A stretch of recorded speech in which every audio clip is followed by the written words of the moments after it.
Muy buenas y bendecidas noches, señores. Bienvenidos, Señor. Bendito seas. Gracias, Señor, por tu misericordia, por tu bondad que muestras diariamente con nosotros, que nos permites estar en tu presencia, Señor. Te agradecemos porque tú eres bueno, porque estás con nosotros, porque nos provees, nos cuidas, nos bendices, Señor, nos llenas de tu amor. Tantas cosas que te debemos de agradecer, Señor, que no nos alcanzaría el día para alabarte y bendecirte por todo lo que haces por nosotros. Te amamos, Señor, te bendecimos y te damos toda la gloria, la honra y la alabanza a ti que eres el único digno de recibirla. Bendito seas por siempre y para siempre. Amén. Muy buenas noches, señores. Pues ya estamos aquí. Yo ando perdido con cosas. Ah, ya la encontré. Vamos a comenzar con la lectura. Ayer, gracias a Dios, mi esposa me hizo el favor de ponernos al corriente porque andamos atareados como no tienen idea, pero aquí estamos continuando. Vamos a comenzar con la reflexión que hace nuestro hermano Raimundo acerca del versículo del día de hoy, que fue tomado del libro de los Hechos de los Apóstoles, capítulo 20, versículo 35, y que escrito está: en todo les he enseñado que, trabajando así, se debe ayudar a los necesitados y recordar las palabras del Señor Jesús, que dijo: más bienaventurado es dar que recibir.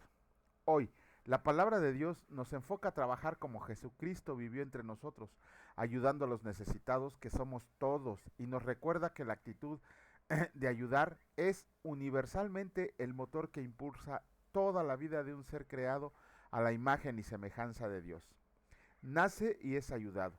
Es instruido con ayuda de un mentor. Se relaciona para ayudar con o sin remuneración.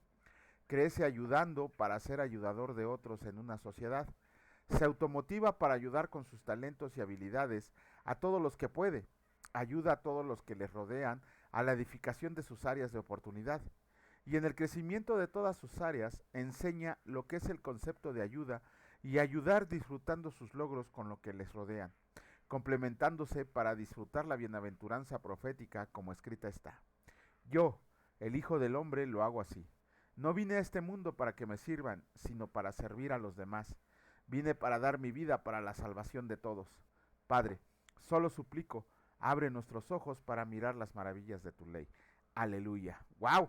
Les digo que a veces el hermano Raimundo se levanta bien inspirado, y pues gracias a Dios por su vida y por estas reflexiones que hace diariamente acerca del versículo.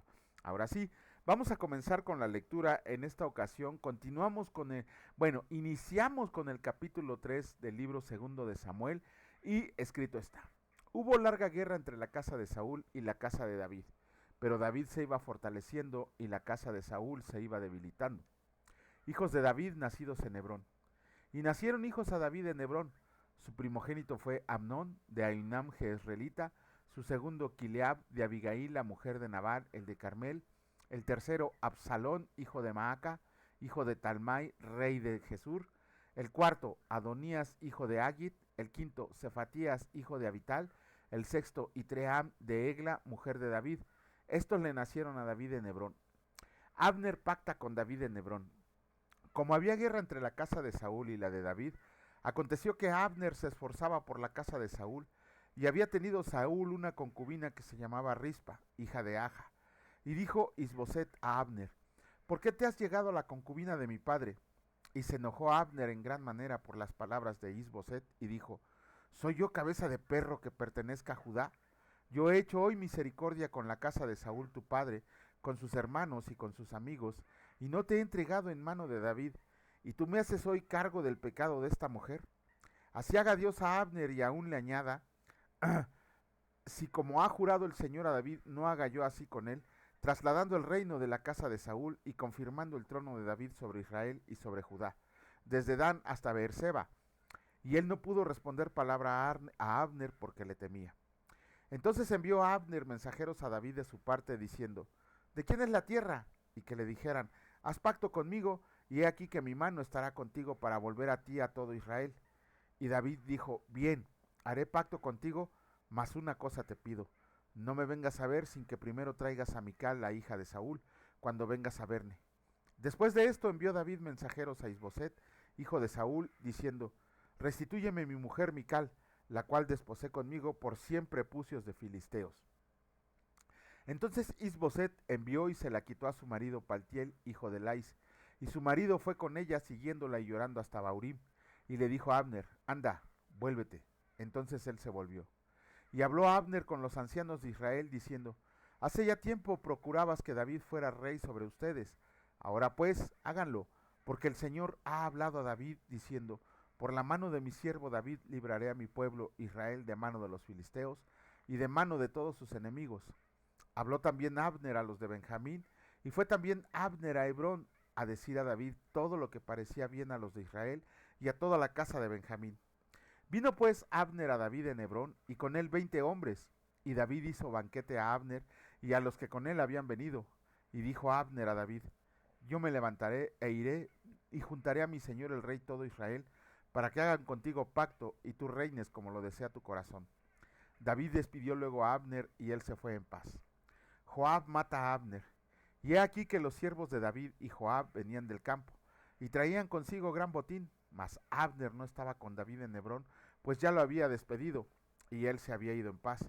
Y luego que llegó Joab y todo el ejército que con él estaba, fue dado aviso a Joab diciendo, Abner hijo de Ner ha venido al rey, y él le ha despedido, y se fue en paz.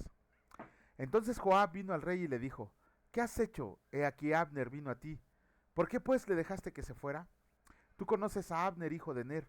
No ha venido sino para engañarte y para enterarse de tu salida y de tu entrada y para saber todo lo que tú haces. Y saliendo Joab de la presencia de David, envió mensajeros tras Abner, los cuales le hicieron volver desde el pozo de Sirá, sin que David lo supiera. Y cuando Abner volvió a Hebrón, Joab lo llevó aparte en medio de la puerta para hablar con él en secreto, y ahí, en venganza de la muerte de Asael su hermano, le hirió por la quinta costilla y murió. Cuando David supo después esto, dijo, inocente soy yo y mi reino delante del Señor, para siempre de la sangre de Abner, hijo de Ner. Caiga sobre la cabeza de Joab y sobre toda la casa de su padre. Que nunca falte de la casa de Joab quien padezca flujo, ni leproso, ni quien ande con báculo, ni quien muera espada, ni quien tenga falta de pan. Joab pues y Abisaí su hermano mataron a Abner, porque él había dado muerte a Asael hermano de ellos en la batalla de Gabaón. Entonces dijo David a Joab y a todo el pueblo que con él estaba, rasguen sus vestidos y cíñanse de cilicio, y hagan duelo delante de Abner. Y el rey David iba detrás del féretro, y sepultaron a Abner en Hebrón. Y alzando el rey su voz, lloró junto al sepulcro de Abner, y lloró también todo el pueblo. Y endechando el rey al mismo Abner decía, ¿había de morir Abner como muere un villano? Tus manos no estaban atadas, ni tus pies ligados con grillos. Caíste como los que caen delante de malos hombres. Y todo el pueblo volvió a llorar sobre él. Entonces todo el pueblo vino para persuadir a David que comiera antes que acabara el día. Mas David juró diciendo, así me haga Dios y aún me añada, si antes que se ponga el sol gustara yo pan o cualquier otra cosa. Todo el pueblo supo esto y le agradó, pues todo lo que el rey hacía agradaba a todo el pueblo. Y todo el pueblo y todo Israel entendió aquel día que no había procedido del rey el matar a Abner, hijo de Ner. También dijo el rey a sus siervos, ¿no saben que un príncipe y grande ha caído hoy en Israel? Y yo soy débil hoy, aunque ungido rey, y estos hombres, los hijos de Sarbia, son muy duros para mí. El Señor dé el pago al que mal hace conforme a su maldad. Capítulo 4 del libro segundo de Samuel, escrito está. Isboset es asesinado. Luego que oyó el hijo de Saúl que Abner había sido muerto en Hebrón, las manos se le debilitaron y fue atemorizado todo Israel. Y el hijo de Saúl tenía 2 hombres, capitanes de bandas de merodeadores. El nombre de uno era Baana y el del otro Recab, hijos de Rimón Beerotita, de los cuales de Benjamín, porque Beerot era también contado con Benjamín, pues los beerotitas habían huido a Gitaim y moran ahí como forasteros hasta hoy. Y Jonatán, hijo de Saúl, tenía un hijo lisiado de los pies. Tenía 5 años de edad cuando llegó de Jezreel la noticia de la muerte de Saúl y de Jonatán. Y su nodriza le tomó y huyó, y mientras iba huyendo apresuradamente se le cayó el niño y quedó cojo. Su nombre era Mefiboset. Los hijos pues de Rimón, Beerotita, Recab y Baana fueron y entraron en el mayor calor del día en casa de Isboset, el cual estaba durmiendo la siesta en su cámara. Y he aquí la portera de la casa había estado limpiando trigo, pero se durmió. Y fue así como Recab y Baana su hermano se introdujeron en la casa. Cuando entraron en la casa, Isboset dormía sobre su lecho en su cámara, y lo hirieron y lo mataron, y le cortaron la cabeza, y habiéndola tomado, caminaron toda la noche por el camino del Arabá, Y trajeron la cabeza de Isboset a David de Hebrón, y dijeron al rey: He aquí la cabeza de Isboset, hijo de Saúl, tu enemigo, que procuraba matarte. El Señor ha vengado hoy a mi señor el rey de Saúl y de su linaje. Y David respondió a Recab y a su hermano Baana, hijos de Rimón Beerotita, y les dijo: Vive el Señor, que ha redimido mi alma de toda angustia, que cuando uno me dio nuevas diciendo: He aquí Saúl ha muerto, imaginándose que traía buenas nuevas, yo lo prendí y le maté en Siclag en pago de la nueva. Cuanto más a los malos hombres que mataron a un hombre justo en su casa y sobre su cama. Ahora pues, ¿no he de demandar yo su sangre de sus manos y quitarlos de la tierra? Entonces David ordenó a sus servidores, y ellos los mataron, y les cortaron las manos y los pies, y los colgaron sobre el estanque en Hebrón. Luego tomaron la cabeza de Isboset y la enterraron en el sepulcro de Abner en Hebrón. Capítulo 5 del segundo libro de Samuel, escrito está: David es proclamado rey de Israel. Vinieron todas las tribus de Israel a David en Hebrón y hablaron diciendo: Henos aquí, hueso tuyo y carne tuya somos. Y aún antes de ahora, cuando Saúl reinaba sobre nosotros, eras tú quien sacabas a Israel a la guerra y lo volvías a traer. Además, el Señor te ha dicho: Tú apacentarás a mi pueblo Israel, y tú serás príncipe sobre Israel. Vinieron pues todos los ancianos de Israel al rey en Hebrón, y el rey David hizo pacto con ellos en Hebrón delante del Señor, y ungieron a David por rey sobre Israel. Era David de 30 años cuando comenzó a reinar, y reinó 40 años. En Hebrón reinó sobre Judá 7 años y 6 meses, y en Jerusalén reinó 33 años sobre todo Israel y Judá. David toma la fortaleza de Sión. Entonces marchó el rey con sus hombres a Jerusalén contra los jebuseos que moraban en aquella tierra, los cuales hablaron a David diciendo: Tú no entrarás acá, pues aún los ciegos y los cojos te echarán, queriendo decir: David no puede entrar acá. Pero David tomó la fortaleza de Sión, la cual es la ciudad de David, y dijo David aquel día: Todo el que hiera a los jebuseos suba por el canal y hiera a los cojos y ciegos, aborrecidos del alma de David. Por esto se dijo: ciego ni cojo no entrará en la casa. Y David moró en la fortaleza y le puso por nombre la ciudad de David, y edificó alrededor desde Miló hacia adentro. Y David iba adelantando y engrandeciéndose, y el Señor Dios de los ejércitos estaba con él. Hiram envía embajadores a David.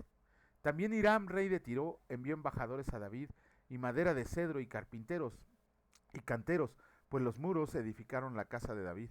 Y entendió David que el Señor le había confirmado por rey sobre Israel, y que había engrandecido su reino por amor de su pueblo Israel. Hijos de David nacidos en Jerusalén.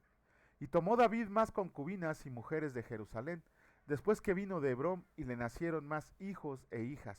Estos son los nombres de los que le nacieron en Jerusalén: Samúa, Sobab, Natán, Salomón, Ibar, Elisúa, Nefe, Jafia, Elisama, Eliada y Elifelet. David derrota a los filisteos. Oyendo los filisteos que David había sido ungido por rey sobre Israel, subieron todos los filisteos para buscar a David. Y cuando David lo oyó, descendió a la fortaleza. Y vinieron los filisteos y se extendieron por el valle de Refaín. Entonces consultó David al Señor diciendo: ¿Iré contra los filisteos? ¿Los entregarás en mi mano? Y el Señor respondió a David: Ve, porque ciertamente entregaré a los filisteos en la mano. Y vino David a Baal-Perasim, y ahí los venció David, y dijo: Quebrantó el Señor a mis enemigos delante de mí, como corriente impetuosa. Por esto llamó el nombre de aquel lugar Baal-Pesarim, y dejaron ahí sus ídolos, y David y sus hombres los quemaron. Y los filisteos volvieron a venir, y se extendieron en el valle de Refaín, y consultando David al Señor, él le respondió: No subas, sino rodéalos, y vendrás a ellos enfrente de los balsameras. Y cuando oigas ruido como de marcha por las copas de las balsameras, entonces te moverás, porque el Señor saldrá delante de ti a herir el campamento de los filisteos. Y David lo hizo así, como el Señor se lo había mandado, e hirió a los filisteos desde Geba hasta llegar a Geser. Con eso terminamos la lectura del Antiguo Testamento. Híjole, esto parece una telenovela, ¿no? Las maquinaciones que está haciendo cada uno de los soldados. Bueno, las que hicieron en su momento los que apoyaban a Isboset, que era descendiente de Saúl y que que estaba reinando sobre 10 tribus. 10 tribus estaba reinando, y por eso Abner, que era su general, quiso hacer, por lo que le inventó, ¿no? De que se acostó con la mujer de su padre, y entonces Abner quiso, se enojó muchísimo, tan es así que le prometió a David que le entregaría ya totalmente el reino de Israel, pero acuérdense que Abner había herido a Asel, que corría como una gacela, que iba correteando a Abner, aun y cuando Abner le dijo que se fuera, pero el joven no lo quiso hacer y a Abner no le quedó más remedio que acabar con él. Pero este muchacho era hermano de Joab y de Abisai, que eran parientes de David a final de cuentas. Y tomando venganza, ellos mataron a Abner, que era un buen general. Es una telenovela esto, cómo David llegó al trono. Recuerden ayer que les leyó mi esposita cómo murieron Saúl y Jonatán, todos los hijos de Saúl, cómo los de Jabes de Galad recuperaron el cuerpo y las cabezas de Saúl y de Jonatán. Cómo ya vamos a leer cómo David honra la promesa que le había hecho a Jonatán de respetar su línea, su linaje. Ajá, pero a final de cuentas, en estos capítulos vemos cómo con todas esas maquinaciones políticas y guerras internas que había en Israel, por fin David ascendió al trono de Israel, ya era el rey total de todas las tribus de Israel. Y vamos a ir leyendo cómo David engrandeció ese reino. De hecho, fue uno de los primeros imperios. Yo no sé. Hasta hace poco lo incluyeron en la lista. Creo que ya lo volvieron a quitar, pero sí hace unos cuantos años sí se mencionaba el imperio de Israel con el rey David en algunos libros de texto de primaria y secundarios, pero creo que ya lo quitaron. Ya no he revisado los libros, no me meto en esas broncas, demasiado tengo para estudiar como para a querer abarcar un poco más. Vemos ahí también que la palabra dice que David reinó 40 años en total, 7 años y 6 meses creo dice la palabra, o 10 meses sobre Judá, y ya los otros 33 reinó sobre Israel.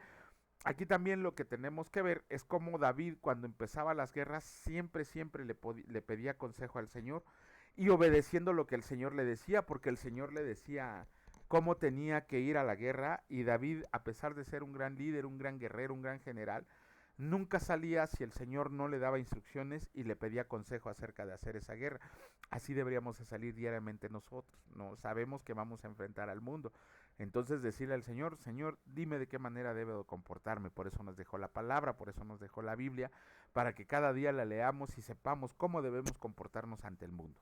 Bueno, vamos a comenzar con la lectura de bien cortita, vamos a terminar con el capítulo 14 del Evangelio de Lucas, y escrito está: lo que cuesta seguir a Cristo.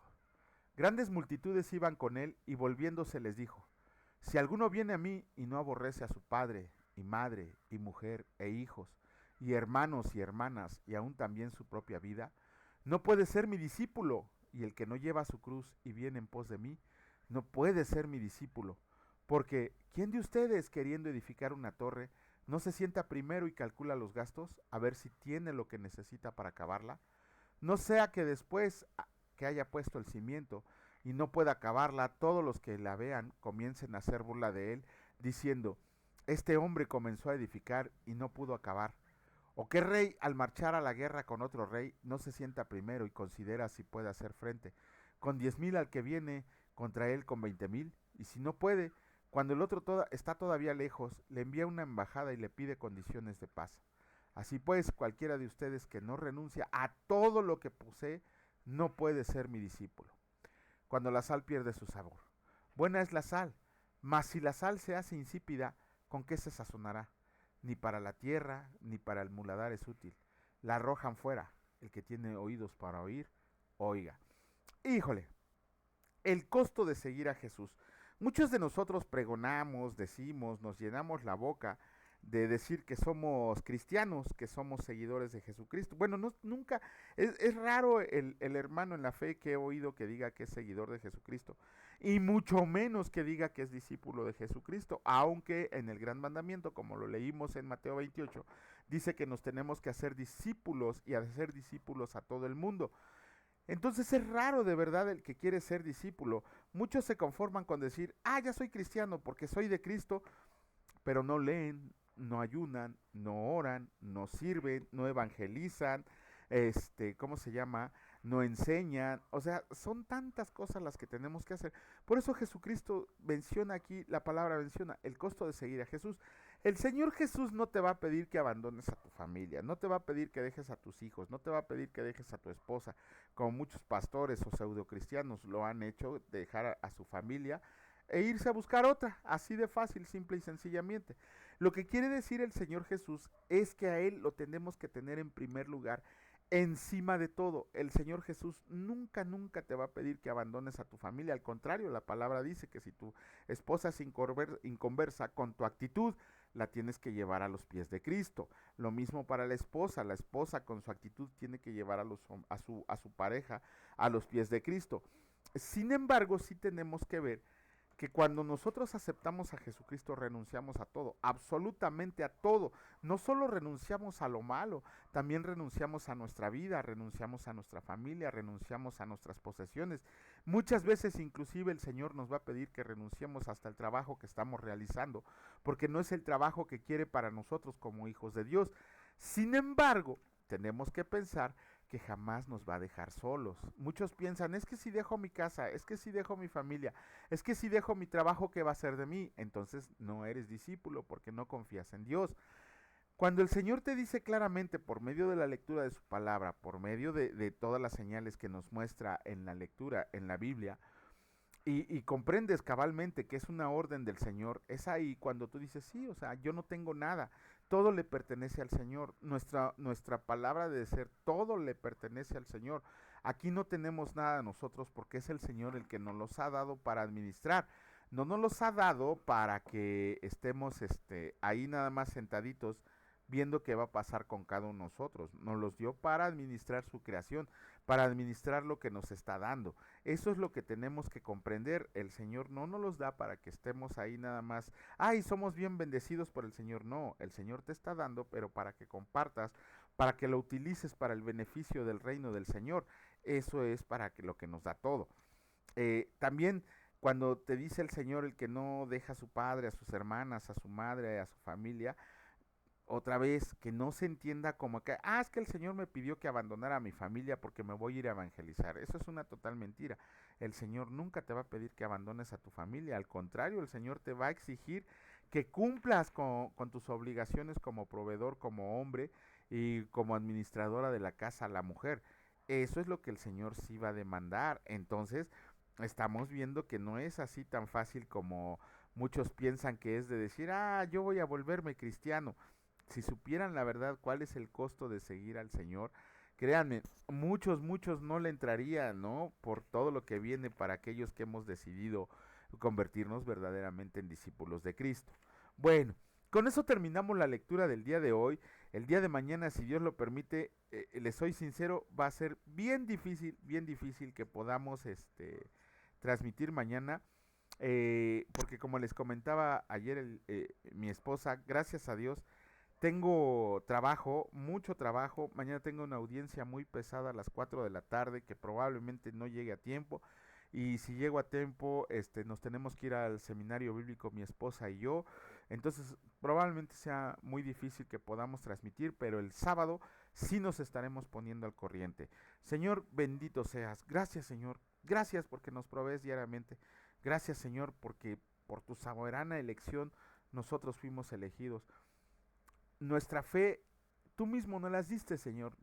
Tú eres el que hace todo el trabajo, es tu Espíritu Santo el que hace todo el trabajo en nosotros. Ninguno de nosotros buscaba a Dios, Señor. Ninguno de nosotros busca a Dios. Nosotros nunca quisimos acercarnos a ti, Señor. Nosotros nunca hicimos el intento de acercarnos. Nunca hicimos una obra que mereciera llevarnos al cielo. Esa es una total mentira. Nada de lo que podamos hacer, Señor, nos podría acercar al cielo, sino que eres tú por medio de tu gracia, ese regalo inmerecido, por medio de tu soberanía que nos has elegido. Te agradecemos, Señor, por haber puesto tus ojos en nosotros, redimirnos, justificarnos, pero sobre todo llevarnos a morar contigo. Te amamos, Señor, porque diariamente provees nuestra mesa, nos das fuerza para trabajar, nos das la inteligencia para tomar las decisiones correctas conforme a tu voluntad. Te agradecemos porque tenemos discípulos que preguntan, porque tenemos discípulos que siguen la Biblia al pie de la letra, Señor. Tratan de seguirla al pie de la letra. Te agradecemos por la vida de nuestro hermano Raimundo, por la vida de nuestro hermano Víctor, que está llamado a ser un pastor increíble, nomás es que se lo crea. También te damos gracias por nuestra familia, por nuestros hijos, nuestras esposas, nuestros padres, por nuestras suegras, por todo, Señor, por todo, porque sabemos que tú nos has elegido y es nuestro trabajo y también llevar a ellos a los pies tuyos, Señor, que ya los has elegido desde antes de la fundación del mundo. Gracias, mi Dios Padre Todopoderoso, por tu amor incondicional. Gracias, mi Señor Jesucristo, por ese sacrificio que hiciste por cada uno de nosotros. Y gracias, Señor Espíritu Santo, por morar en nuestro cuerpo, que es tu templo. Te alabamos y te bendecimos en el precioso nombre de tu Hijo Cristo Jesús. Amén. Que Dios los bendiga, señores, y si Dios lo permite, nos vemos el día de mañana. Cuídense mucho. Hasta luego.